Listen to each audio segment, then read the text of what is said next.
আসন্ন বিশ্বকাপ হতে যাচ্ছে স্পোর্টস ওয়াশিংয়ের মহা উৎসব, এমন দাবি আন্তর্জাতিক মানবাধিকার সংস্থা হিউম্যান রাইটস ওয়াচের, যাদের ভাষ্য ফুটবলকে রাজনৈতিক হাতিয়ার হিসেবে ব্যবহার করছে ট্রাম্প প্রশাসন। বিশ্বকাপ সামনে রেখে ৭৯ পৃষ্ঠার রিপোর্টার্স গাইড প্রকাশ করেছে সংস্থাটি।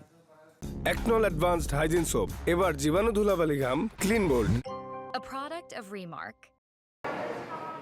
একের পর এক যুদ্ধবিগ্রহ, দেশ আর দেশের বাইরের মানবাধিকারের চরম লঙ্ঘনে প্রায়শই জড়িয়ে মার্কিন প্রেসিডেন্ট ডোনাল্ড ট্রাম্প প্রশাসনের নাম।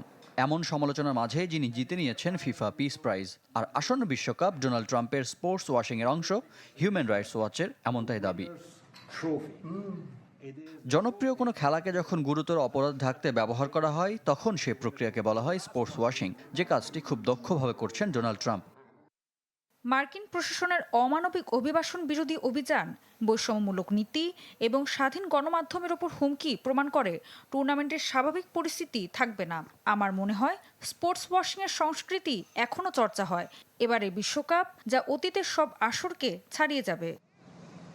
বিশ্বকাপ সামনে রেখে ৭৯ পৃষ্ঠার রিপোর্টার্স গাইড প্রকাশ করেছে হিউম্যান রাইটস ওয়াচ, যেখানে বলা হয়েছে বিশ্বকাপের ১৬ শহরের কেবল ৪টি, ডালাস, আটালান্টা, হিউস্টন ও ভ্যানকিউভার, ফিফার বাধ্যতামূলক host city human rights action plan প্রকাশ করেছে, যা কিনা টুর্নামেন্ট গাইডলাইনে লঙ্ঘন।